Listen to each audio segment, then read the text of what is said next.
ये व्लॉग थोड़ा सा यूनिक होने वाला है, मेरे लिए भी एक नया एक्सपीरियंस है क्योंकि मैं सफ़र कर रहा हूँ, ट्रैवल में हूँ। कहाँ पे हूँ वो मैं आपको नेक्स्ट व्लॉग में बता दूंगा, लेकिन इस टाइम मैं प्लेन में हूँ और सफ़र कर रहा हूँ किसी जगह पे।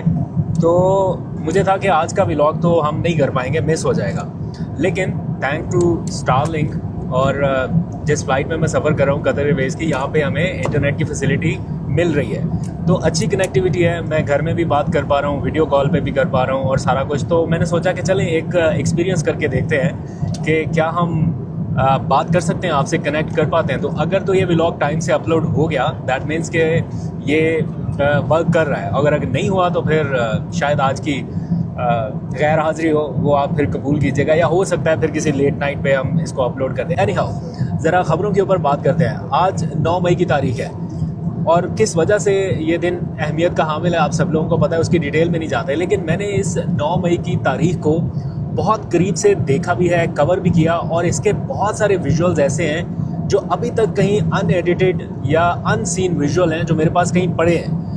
कभी कभी दिल चाहता है कि उनको अपलोड करके चीज़ें जो है वो दिखाई जाएं, सो रिकॉर्ड का हिस्सा बने, लेकिन किसी मुनासिब वक्त पे। तो चूँकि इमरान खान की गिरफ्तारी से लेके फिर उनकी रिहाई तक और फिर एहतजाज से लेके फिर एक्शन तक जो कुछ भी हुआ वो मैंने बराह रास्त सारा कुछ कवर किया। इस्लामाबाद हाई कोर्ट में उस टाइम मैं मौजूद था जब ये सारी एक्टिविटीज़ देख रहा था कि अब कुछ होने वाला है। अब पता चल रहा था ये जो 9 मई का पूरा एक सिनेरियो हुआ ये अचानक नहीं हुआ, उसके पीछे कई इवेंट्स थे और उस दिन पता चल रहा था, अंदाज़ा भी हो रहा था और दिख रहा था सामने कि ये होने जा रहा है। एनी हाउ, बहुत सारे पीटीआई के लोग हैं या बहुत सारे सियासतदान हैं या बहुत सारे पॉलिटिकल वर्कर्स हैं जो ये कहीं ना कहीं चाहते होंगे कि काश ये 9 मई का जो दिन है ये उनकी सियासी तारीख से डिलीट हो जाए या पक्का पक्का ख़त्म हो जाए। ये होना ही नहीं चाहिए पाकिस्तान की सियासी तारीख में। बहरहाल एक ऐसा उसके बाद सिलसिला शुरू हुआ जो अभी तक थम नहीं रहा, और उसके कॉन्सिक्वेंसेस हम हर आने वाले दिन के साथ फील करते हैं, महसूस करते हैं। जिसका 9 मई से नहीं भी ताल्लुक़ है या जिसका सियासत से नहीं भी ताल्लुक़ है वो भी कहीं ना कहीं इस हीट को फेस कर रहा है या फील कर रहा है। फॉर एग्ज़ाम्पल, मैंने आज भी देख रहा था कि किसी के बूढ़े वालिदैन हैं वो अदालतों के बाहर अपने बच्चों का इंतज़ार कर रहे हैं, और कहीं पे बच्चे हैं वो अपने बूढ़े वालिदैन का इंतज़ार कर रहे हैं कि कहीं से कोई ख़बर आए, कहीं से कोई अच्छी खबर आए उनकी रिहाई के हवाले से या कहीं कोई रिलीफ के हवाले से। लेकिन जो सिलसिला शुरू हुआ था लग रहा था कि शायद आने वाले कोई 6, 8, 10 महीनों में ये कंक्लूड हो जाएगा, लेकिन 3 साल के बाद भी ये सिलसिला उधर का उधर ही है। आज मैं देख रहा था कि पूरी पीटीआई की लीडरशिप जो है ये इसके ऊपर बयानात दे रहे हैं, एक के बाद एक। जो छोड़ गए हैं वो अलग बयानात दे रहे हैं, उनका दुख अलग है कि हमें इन मुकदमात का भी सामना करना पड़ा, पार्टी से बरतरफी अलग हुई और फिर वर्कर्स की बातें अलग सुनना पड़ी, तो उनका दुख अलग है। फॉर एग्जांपल असद उमर साहब, उनका अगर आप आज ट्वीट उठा के देखें, उन्होंने शुरू से लेकर एंड तक सारा लिखा कि इसका एंड रिज़ल्ट निकला क्या है। क्या वो कहते हैं कि पाकिस्तान की मईशत बेहतर हो गई इस सारे 2-3 साल के अंदर, क्या हालात बेहतर हो गए आम पाकिस्तानियों के।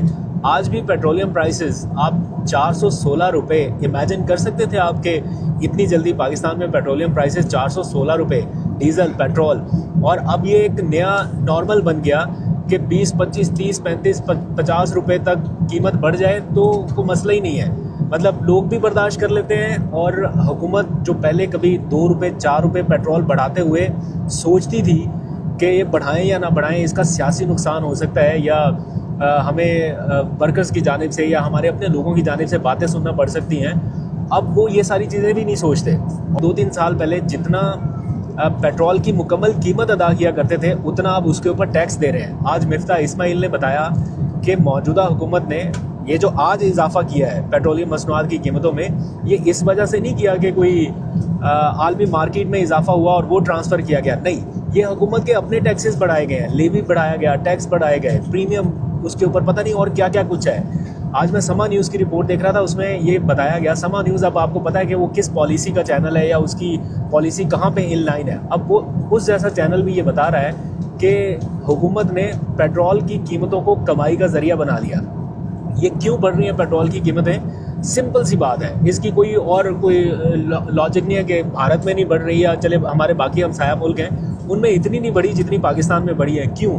क्योंकि ये किसी की नाकामी का मलबा हमारे ऊपर आ रहा है। नाकाम कौन हो रहा है? FBR। अगर उनसे टैक्स कलेक्ट नहीं हो रहा और मसले मसाइल आ रहे हैं। दैट डजेंट मीन कि बस एक ही तरीका रह गया है कि जनाब आपने आवाम की जेबों से पैसा निकाल रहा है, एक बार निकाला है। अब तो ये हफ्तावार सिलसिला शुरू हो गया। पहले तो फिर चलो 15 दिन के बाद पेट्रोल की कीमत ऊपर नीचे होती थी, पहले उससे पहले 1 महीने बाद होती थी, फिर 15 दिन हो गया, अब हफ्तावार हो गया। और हफ्ते में भी आपको कोई अंदाज़ा नहीं, आप प्रेडिक्ट नहीं कर पाते कि ये कितना होगा। और समटाइम्स अभी कल की बात ही है, मैंने ये पेट्रोल की प्राइसेस बढ़ने से पहले अपने एनर्जी रिपोर्टर से पूछा कि आपका गैस क्या है, पेट्रोल की प्राइसेस कम होंगी या ज़्यादा होंगी? उसने कहा नहीं इस बार तो कम होगी, क्योंकि पैटर्न यही था ना आलमी मार्केट और बाकी सारे जो इस टाइम सिचुएशन है। और फिर यहाँ पर देखें कि कम होने की बजाय पेट्रोलियम कीमतें बढ़ गई। और जो इस हुकूमत के सख्त तरीन हामी है, नाकिद नहीं हामी है, अब उनकी भी बस हो गया। वो भी कह रहे हैं कि ये क्या कर रहे हैं और क्यों कर रहे हैं, पेट्रोल की कीमतें कम करें, ये टैक्सेस कम करें जो इतने बढ़ाए हैं। 33% तक 33% तक आप सिर्फ पेट्रोल की फ़ी लीटर कीमत पर टैक्स दे रहे हैं हुकूमत को। असल कीमत तो जो बनती है वो अलग, लेकिन आप 33% तक सिर्फ टैक्स दे रहे हैं। अभी तो IMF ने हमें वो फंड्स भी अप्रूव कर दिए, अभी उनका जो फॉल आउट है वो भी हम पे आना है। अगर IMF कुछ कर्ज दे रहा है हमें तो वो अपनी कंडीशन तो लगाएगा ही लगाएगा। एक तो आप उसके लिए प्रिपेयर रहिए, और फिर जो बजट आने वाला है उसमें जो आपके साथ होना है, हमारे साथ जो होना है, उसके लिए मेंटली आपको तैयार रहना पड़ेगा, क्योंकि इस बार जो बजट होगा वो आसान नहीं होगा। IMF की कंडीशंस, पेट्रोल प्राइसेस, फिर जो कुछ भी इस टाइम महंगाई का एक तूफान आने वाला है, उसके लिए सबको तैयार रहना पड़ेगा। या तो तैयार रहें या फिर आपको फैसला करना पड़ेगा कि आपको आवाज़ उठानी पड़ेगी। अगर नहीं उठाएंगे तो फिर उतना की रिलीफ मिलेगा जितना आपको याद है बिजली की कीमतों में मिला था हालिया 1 पैसा फ़ी यूनिट। हमने आपको बताया था 1 पैसा फ़ी यूनिट का रिलीफ हुकूमत ने दिया। कहाँ 1 पैसा फ़ी यूनिट और कहाँ पे पेट्रोल की प्राइसेस 415 रुपये फ़ी लीटर। ज़रा सियासी सूरत हाल में बात करते हैं। अडियाला जेल में क्या होने जा रहा है आइंदा चंद दिनों में, उसके ऊपर सोच विचार जारी है, क्योंकि सबने कहा कि अडियाला का शोडाउन इस बार बड़ा तगड़ा होना चाहिए। सारे MPs, सारे ओहदेदारान और सारे लॉयर्स, इन सबको वहाँ पे इकट्ठा होना है। अब सोच विचार ये जारी है कि क्या हम वहाँ पर असम्बली का इजलास बुलाएं, खैबर पख्तूनख्वा असम्बली का, या फिर सिर्फ अपनी अटेंडेंस लगाएं, जाके वहाँ पे बैठ जाएं, हाज़िरी लगाएं और शाम को जैसे ही सारे लोग वापस जाते हैं वैसे ही चले जाएं। अलीमा खान का ये मुतालबा है कि जो असम्बली का इजलास आपने इमरान खान क्रिकेट स्टेडियम में किया, लगभग वैसे ही आप यहाँ पे कर दें। अरकान असम्बली को बुलाएं और यहाँ पर अपनी अवामी असम्बली लगाएं। ये कई बार कह चुके हैं कि अवामी असम्बली लगानी है। असद कैसर वगैरह भी कह चुके हैं कि कौमी असम्बली की जो कार्रवाई है उसमें कहते थे कि हम अपनी असम्बली अवाम के बाहर लगाएंगे। तो एक मौका है, सूबाई असम्बली के लोग आ रहे हैं, MNAs भी चले जाएँ, दोनों पार्लियामेंट के और सूबाई असम्बली के दोनों के मेम्बरान बैठ के अपनी अपनी असम्बलियाँ लगा लें। और दूसरा साथ में इनके वकला ने अपना इजलास बुला लिया है। अब जो भी सिचुएशन इस टाइम पैदा हो रही है, इमरान खान के वकला को अपनी स्ट्रेटजी बदलनी पड़ेगी, उसके अलावा कोई ऑप्शन नहीं है। अगर आप इसी स्ट्रेटजी के साथ जाएंगे तो इमरान खान की सज़ाओं के ऊपर स्टैम्प जो है वो लोअर कोर्ट से लेके हायर कोर्ट से लेके सुप्रीम कोर्ट से लेके आईनी अदालत तक सबके ऊपर स्टैम्प लगती जाएगी। तो इसलिए कोर्स ऑफ एक्शन तब्दील करना पड़ेगा इमरान खान के वकला को। अब अभी इस टाइम जो रेस लगी हुई है कि इमरान खान की मरकज़ी अपील सुन के अलकादर ट्रस्ट केस में मामला जो है वो निपटा दिया जाए या आईनी अदालत की जानिब भेज दिया जाए।